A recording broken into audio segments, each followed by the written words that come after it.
In this video, I'll show you how to delete a page on Facebook. If you have a Facebook page that you no longer need or want to remove, follow these steps to delete it permanently. Firstly, open Facebook and log in to your credentials. Click your profile icon at the top right corner of the page. Click See All Profiles and select the page you want to delete from the list.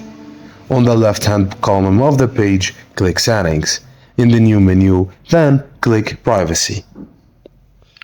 Click on Facebook page information and beside the words Deactivation and Deletion, click View. You will see two options, Deactivate Page and Delete Page. Choose Delete Page, then click Continue.